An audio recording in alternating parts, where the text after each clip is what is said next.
لیکن اصل بات جو ہے میں آپ کو بتانا چاہتا ہوں، یہ ہے سائیڈ ایشو. اصل ایشو ہے فلسطین کا جو شروع ہونے والا ہے. بھٹی دہکے گی وہاں. ظاہر بات ہے کہ اگر کوئی بہت بڑا اقدام ہو جاتا ہے فلسطینیوں کے خلاف، اور اگر واقعتاً مسجد اقصی اور قبۃ الصخرہ گرا دیے جاتے ہیں، جو طوفان اٹھے گا عالم عرب میں، یہ حسنی مبارک ہوں یا شاہ خالد ہوں یا کوئی اور ہوں، یہ نہیں روک سکتے اس طوفان کو. نوجوان خون اٹھے گا، غیرت اور جو بھی حمیت ہے.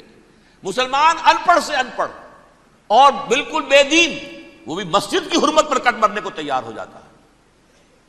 مسجد تو بنا دی شب بھر میں ایمان کی حرارت والوں نے، من اپنا پرانا پاپی ہے، برسوں میں نماز ہی بن نہ سکا. وہ چاہے کانپور کی مسجد سے مسلمانوں نے جانے دی ہیں، چاہے وہ شہید گنج کی مسجد تھی مسلمانوں نے جانے دی ہیں، چاہے نماز نہ پڑھتے ہو.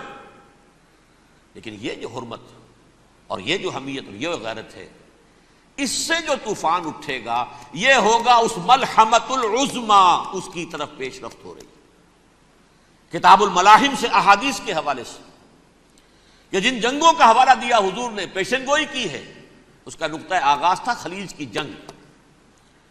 صدام حسین نے اسے کہا تھا یہ مدر آف وارز ہے، ام المحارب، یہ ایک جنگ نہیں ہے. اس کا نقشہ بھی حدیث میں موجود ہے، پیشن گوئی موجود تھی، اس وقت بھی ہم نے شائع کی تھی. لیکن اس میں جو جنگ اب ہونے والی وہ الملحمۃ العظما. ملحمہ کسے کہتے ہیں؟ لحم گوشت کو کہتے ہیں، اور قصائی کی دکان کو عربی میں ملحم کہتے ہیں، جہاں گوشت کے ٹکڑے کیے جاتے ہیں. آج کل مشینوں سے ہوتے ہیں، اب جو ہے وہ ہاتھ سے چھریوں سے نہیں ہوتے، لیکن ٹکڑے ہو رہے ہوتے ہیں، جسموں کے چیتھڑے اڑ رہے ہوتے ہیں. ملحمہ یہی لفظ استعمال کیا تھا حضرت سعد ابن عبادہ نے رضی اللہ تعالی عنہ یوم فتح مکہ. ان کے دل میں تھا کہ اب ہم انتقام لیں گے ان عربوں سے، ان قریش سے. الیوم یوم الملحمہ، الیوم یوم الملحمہ، یہ کہتے ہوئے جا رہے تھے. ایک خاص کیفیت، آج ہے گوشت کے ٹکڑے اڑانے کا دن. حضور سے کہا کسی دن جا کر کے ساتھ تو یہ کہہ رہے ہیں الیوم یوم الملحمہ، الیوم یوم الملحمہ. حضور نے فرمایا نہیں، ان سے کہو جا کر الیوم یوم المرحمہ، الیوم یوم المرحمہ، آج رحمت کا دن ہے، آج تو میں ان سب کو معاف کروں گا. لا تثریب علیکم اليوم، میں تم سے وہی بات کہہ رہا ہوں جو میرے بھائی یوسف نے کہی تھی اپنے بھائیوں سے. اذهبوا فانتم الطلقاء، جاؤ تم سب کے سب آزاد. وہ ملحمہ ہے جس کو کہ حضور نے حضرت معاذ بن جبل رضی اللہ تعالیٰ عنہ سے روایت ہے، اس میں سے جو ابو داؤد میں روایت آئی ہے اس میں الملحمۃ العظما، عظما مؤنث ہے اعظم کا. آپ کہتے ہیں جنگ عظیم اول، جنگ عظیم دوم. عظیم کا باپ ہو گیا اعظم، سب سے بڑا، اور اس کا مؤنث ہے سب سے بڑی، عظما. الملحمۃ العظما، سب سے بڑی لڑائی. میرے نزدیک یہ وار کے معنی میں نہیں ہے، بیٹل کے معنی میں. انگریزی میں یہ دو لفظ علیحدہ ہیں، وار، بیٹل. وار سالوں کو محیط ہوتی ہے، بیٹل کسی ایک خاص جگہ پر جو لڑائی ہوتی ہے اس کو کہتے ہیں. حضور کے اور قریش کے درمیان 6 سالہ وار تھی، جنگ تھی. لیکن battles, battle of Uhud, battle of Badr, یہ بیٹلز تھی، لڑائیاں تھیں. تو عظیم ترین جنگ شاید اس اعتبار سے نہ ہو جیسے کہ ورلڈ وار 1 اور ورلڈ وار 2، یعنی اس کی وسعت کا اتنا معاملہ نہیں اور طوالت کا نہیں. لیکن جو لڑائی جو ہے بیٹل ہونی ہے، جس کو کہ یہ لوگ، یا چونکہ میں نے کہا تھا شروع میں کہ سرما ہے میری آنکھ کا خاک حجاز و ہول قدس. نیو ٹیسٹمنٹ کی آخری کتاب ہے the book of Revelation, Revelation of Saint John. اس میں آرمگڈون کہا گیا ہے اسے. ہر مجدون، یہ عبرانی لفظ ہے. ہر کہتے ہیں اونچی جگہ کو، سطح مرتفع. مجدون میگیڈو، میگیڈو ایک وادی ہے، مرتفع، وادی مرتفع. یہ ہے واقع لبنان، اسرائیل اور شام کے درمیان جو ٹکڑا، جو ٹرائنگل بنتی ہے، یہ ہے. یہاں پر بڑی جنگ لڑی جائے گی، اور یہ جنگ جنگ صلیب ہوگی جو کہا ہے بش نے، یہ جنگ صلیب. سیکنڈ ملینیم شروع ہوئی تھی تو پہلی صلیبی جنگ ہوئی تھی. 3rd ملینیم شروع ہوا ہے، یہ 2nd صلیبی جنگ ہے، یہ کروسیڈ ہے. اور میں اس مرتبہ امریکہ گیا تھا تو پہلی مرتبہ مجھے وہاں ایک رسالہ ملا ٹرمپٹ نام کا. یہ امریکہ کے جو بہت ایکسٹریمسٹ قسم کے پروٹیسٹنٹس ہیں، یہ ان کا رسالہ ہے، اور ان کے بارے میں اب کہا جا رہا ہے وہ کرسچین زائنسٹ ہیں۔ آپ شاید پہلی مرتبہ یہ لفظ سن رہے ہوں۔ زائنسٹ تو ہم سمجھتے ہیں یہودیوں کو، کرسچین زائنسٹ وہ ہیں جو ہیں تو عیسائی پروٹیسٹنٹس ہیں، لیکن اسرائیل کے وہ حمایتی یہودیوں سے بڑھ کر ہیں۔ یہ میری کسی پہلی تقریر میں شاید بہت سے حضرات کو یاد آ جائے، میں نے کہا تھا 4 سال پہلے ہمارا تنظیم اسلامی کا ایک کنونشن ہوا تھا ہیوسٹن میں، امریکہ کا جنوبی علاقے کا شہر ہے۔ ایک سیشن اس میں ہم نے رکھا تھا انٹرفیتھ، ایک عیسائی کو بلایا تھا، ایک یہودی بہت بڑا وہاں کا عالم ہے اس کو بلایا تھا۔ اس یہودی عالم نے ڈاکٹر وشوگراڈ، جو وہاں کی یونیورسٹی میں پروفیسر ایمیریٹس ہے، اس نے کہا تھا کہ یہ اسرائیل کو تو سپورٹ کر رہے ہیں عیسائی، ہم تو نہیں کر رہے۔ جو پریکٹسنگ یہودی ہیں وہ زیادہ اسرائیل کے حق میں نہیں تھے، یہ تو سن 67 کے بعد انہوں نے اسرائیل کو تسلیم کیا ہے۔ وہ تو منتظر تھے کہ ہمارا مسیحا آئے گا تو اس کی قیادت میں جنگ کریں گے، جیسے شیعہ منتظر تھے کہ مہدی موعود آئیں گے تو پھر ہم کچھ کریں گے۔ وہ امام خمینی نے کہا بھائی جب وہ آئیں گے آ جائیں گے، لیکن ہم کچھ راستہ کے لیے۔ زائنسٹ نے آگے بڑھ کر ریاست قائم کر لی، اور جب یروشلم پر بھی پورا قبضہ کر لیا، تب جو ہے در حقیقت مذہبی یہودی جو ہے پھر انہوں نے اپنایا ہے، اون کیا ہے، اور نئے سیٹلمنٹس جو بھی بنے ہیں وہاں پر اسرائیل میں، اس میں اکثر و بیشتر مذہبی یہودی آیا، اور بروکلن کے علاقے سے سب سے بڑھ کر آئے ہیں، جو امریکہ میں نیو یارک کا ایک جنوبی علاقہ ہے، بہت بڑا یہودیوں کا بہت بڑا گڑھ ہے۔ نیو یارک کو جیو یارک بھی کہا جاتا ہے، وہ تو اصل میں مرکز جو ہے وہ تو یہودیوں کا ہے۔ اس حوالے سے وہاں پر جو کرسچن زائنسٹ کہلاتے ہیں وہ اسرائیل کے یہودیوں سے بھی بڑھ کر کہیں سپورٹر ہیں۔ بہرحال اس دوسری صلیبی جنگ کا معاملہ جو میں کہہ رہا تھا، ٹرمپٹ نامی رسالہ، اس کا ایک مضمون ہے دی لاسٹ کروسیڈ۔ اب یہ آخری کروسیڈ ہے جو شروع ہونے والا ہے۔ میں تو حیران ہوں کس قدر کھل کے وہ باتیں کرتے ہیں۔ رومن کیتھولکس کو وہ کہتے ہیں کہ یہ شیطان ہے، یہ پوپ شیطان ہے، یہ یورپ کو اس نے جمع کیا ہے کرسچینٹی کی بنیاد پر، اور اس میں زیادہ تر کیتھولکس ہیں۔ آپ کو معلوم ہے برطانیہ بڑی مشکل سے شامل ہوا ان کے ساتھ، اس لیے کہ وہ پروٹیسٹنٹس کا سردار تھا، ابھی پوری طرح نہیں ہے۔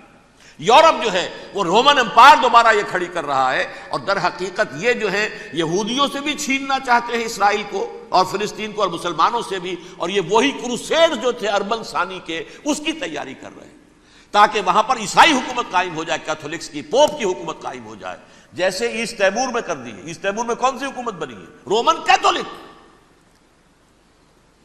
رومن کیتھولک اسرائیل میں بنے، تاکہ یہ سارے مقامات مقدسہ جہاں اسرائیل پیدا ہوئے، حضرت مسیح پیدا ہوئے، بیت الحم کہاں ہے؟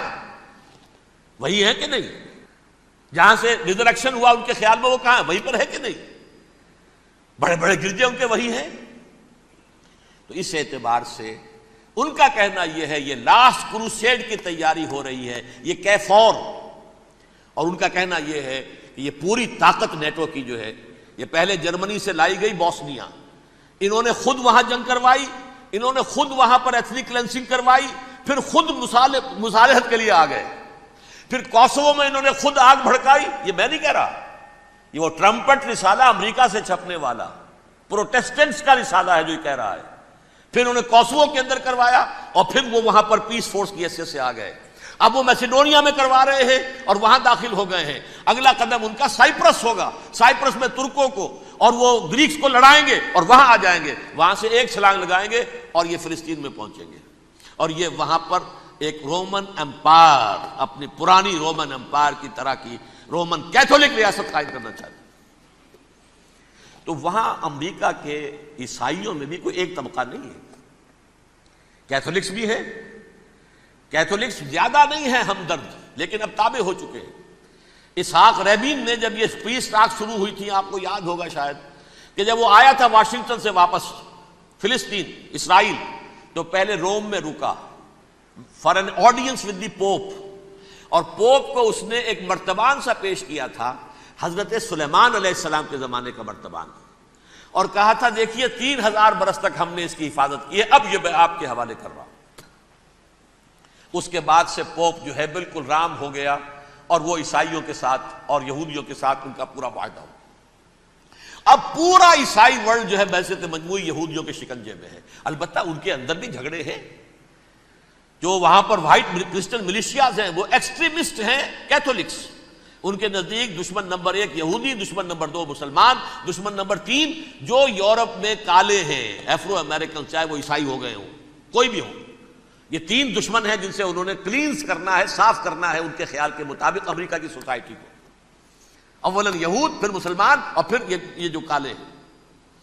لیکن دوسری طرف پروٹیسٹنٹس کے اندر ایکسٹریمسٹ وہ ہیں جنہیں کہا جا رہا ہے یہ کرسچین زائنسٹ ہیں، یہ اسرائیل سے بڑھ کر سپورٹرز ہیں. بہرحال یہ اب جنگ ہوگی، اس کا نتیجہ کیا نکلے گا یہ تو اللہ ہی جانتا ہے. اب میں آخری بات کی طرف آ رہا ہوں. آخری نتیجہ تو جو بھی کچھ اپس اینڈ ڈاؤنز آئیں گے. تلک الایام نداولھا بین الناس. آخری نتیجہ ڈراپ سین وہ یہ ہوگا کہ اللہ کے دین کا بول بالا ہوگا اور پوری دنیا پر محمد کے لائے ہوئے دین صلی اللہ علیہ وسلم کی حکومت قائم ہوگی. وہ گویا قیامت کی تمہید ہوگی، اس کے بعد بس قیامت آئے گی. کیونکہ مقصد کائنات، تخلیق کائنات پورا ہو جائے گا. پوری مخلوقات کے اندر مقصد تخلیق، کلائمیکس آف کریشن محمد الرسول اللہ صلی اللہ علیہ وسلم. دین کی تکمیل محمد الرسول اللہ صلی اللہ علیہ وسلم.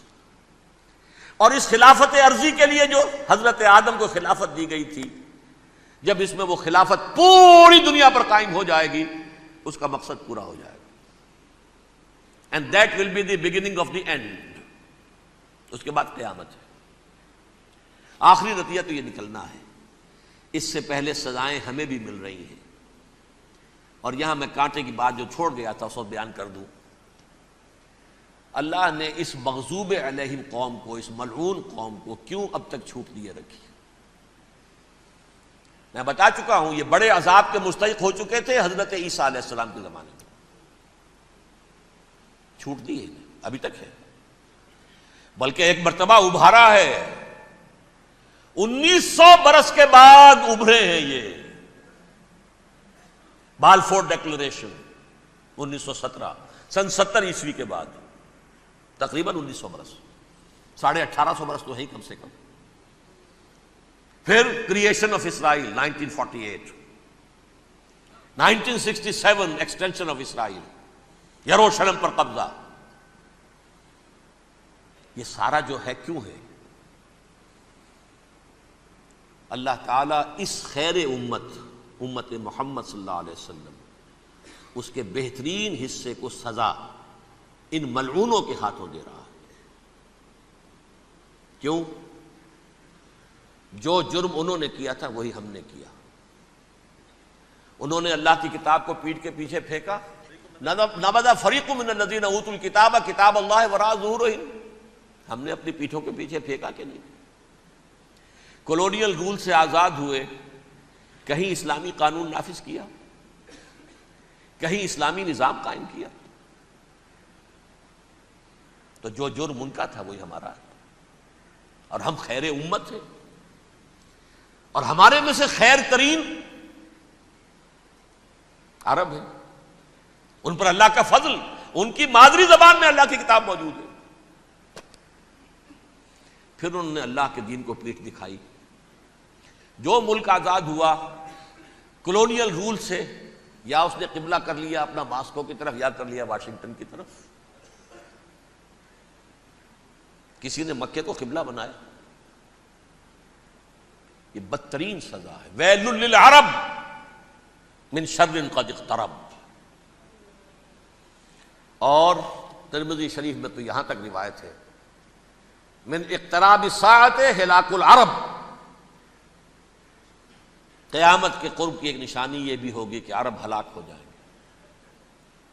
ایک حدیث میں الفاظ آتے ہیں کہ حضور نے جب کہا یہ ہوگا یہ ہوگا یہ ہوگا یہ بربادی آئے گی، تو کسی زوجہ محترمہ نام میں بھول رہا ہوں، انہوں نے پوچھا کہ عرب اس دن کہاں ہوں گے؟ فرمایا العرب یومئذ قلیل، بہت کم ہوں گے. آخری خاتمہ ہونا ہے یہود کا حضرت مسیح علیہ السلام کے ہاتھوں. وہ عذاب جو 2000 برس تک ان سے ٹلا رہا وہ آئے گا، اور ان کے رسول ہی کے ہاتھوں آئے گا. لیکن اس سے پہلے مسلمانوں پر یہ عذاب آ رہا ہے، ہولوکاسٹ کے درجے کا عذاب آ رہا ہے۔ البتہ ہم پاکستانی اس میں یوں سمجھ لیجئے کہ وہ تو خبریں موجود ہیں احادیث میں، وہاں تو جو ہونا ہے، اتنے انسان مریں گے کہ ایک پرندہ جو ہے اڑتا چلا جائے گا، وہ نہیں چاہے گا کہ نیچے اترے تو کسی لاش پر اترے، اسے جگہ نہیں ملے گی زمین خالی کر کہیں اتر سکے، تھک ہار کر گرے گا، مرے گا تو بھی لاش کے اوپر گرے گا۔ یہ الفاظ ہے حضور صلی اللہ علیہ وسلم، الملحمۃ العظمیٰ الملحمۃ الکبریٰ، یہ لاسٹ کروسیڈ، ٹرمپٹ اخبار نے، میں اس کا فوٹو اسٹیٹ بھی کبھی آپ کو دکھا دوں، ویسے میرے ساتھ ہے وہ رسالہ ٹرمپٹ، دی لاسٹ کروسیڈ، اس کی تیاری ہو رہی ہے۔ وہ الملحمۃ العظمیٰ اور ملحمۃ الکبریٰ جو ہے وہ آنے والی ہے۔ ابن ماجہ میں اس کبریٰ کہا ہے، اکبر کا مؤنث کبریٰ، ملحمہ کبریٰ سب سے بڑی جنگ، اور ملحمہ عظمیٰ سب سے عظیم جنگ، یہ ہوگی اور بہت جلد ہوگی۔ اب آخری بات یہ عرض کر رہا ہوں، کریں کیا؟ کچھ کریں بھی کہ نہیں؟ پہلا کام تو یہ ہے کہ اصل زندگی آخرت کی زندگی ہے۔ دنیا میں تباہی بربادی آ بھی جائے، آخرت بچ جائے، پہلا کام یہ ہے کہ ہر شخص توبہ کرے، لیکن توبہ توبۃ نصوح، توبہ کی تسبیح نہیں، آیہ کریمہ کا ختم نہیں، لاکھ مرتبہ لا الہ الا انت سبحانک انی کنت، اس سے کچھ نہیں ہوتا۔ توبہ یہ ہے اپنی معاش کے اندر جھانکیے، اپنی معاشرت میں جھانکیے، جہاں جہاں اسلام کے خلاف کچھ نظر آئے پھینک دیجئے، نکال کر کاٹ دیجئے، بے پردگی ہے نکالیے، آپ کی کمائی میں کوئی حرام کا عنصر ہے ختم کیجئے، توبہ کیجئے، ابھی کیجئے، عملی توبہ۔ فرائض کی ادائیگی میں کوتاہی ہو رہی ہے، ابھی شروع کیجئے، اللہ کے دین کے غلبے کے لیے جد و جہد، ان صلاتی و نسکی و محیای و مماتی للہ رب العالمین لا شریک لہ وبذالک امرت وانا اول المسلمین، بڑی ہے۔ اگر میرے اور آپ کے کیے کچھ نہ ہوا تب بھی کم سے کم میری اور آپ کی آخرت تو بچ جائے گی، عاقبت تو بن جائے گی۔ اخروی عذاب، سب سے بڑا عذاب، دائمی عذاب، اس سے ہم بچ جائیں۔ دوسرا کام ہے اجتماعی توبہ۔ اجتماعی توبہ کیسے ہوگی؟ یہ سلطنت خداداد پاکستان جو اللہ نے عطا کی تھی، اس میں اسلام کا نظام قائم اور اسلام کی شریعت نافذ کی جائے، اس کے لیے جد و جہد تن من دھن کے ساتھ لگ جانا، منظم جماعت بنا کر، اول تو تمام جماعتیں ایک متحدہ محاذ بنائیں اور آ جائیں میدان کے اندر۔ وہ صرف طالبان کی حمایت نہیں، اس ملک میں اللہ کے دین کو قائم کرنے کے لیے مثبت مقصد سامنے رکھے۔ بہرحال اس کے لیے کوششیں تو جتنی بھی ہو سکتی ہیں ہو رہی ہیں۔ میں کتنے عرصے سے یہ کہہ رہا ہوں، کاش کہ یہ دینی جماعتیں ساری کی ساری یہ پاور پالیٹکس سے پسپائی اختیار کر کے اور ایک مطالباتی تحریک، ایک مظاہراتی تحریک، ایک pressure movement, pressure group, resistance movement, دین کو نافذ کرو، حرام کی حرمت کو نافذ کرو، قائم کرو دین کو، اس کے لیے میدان میں آ جائے۔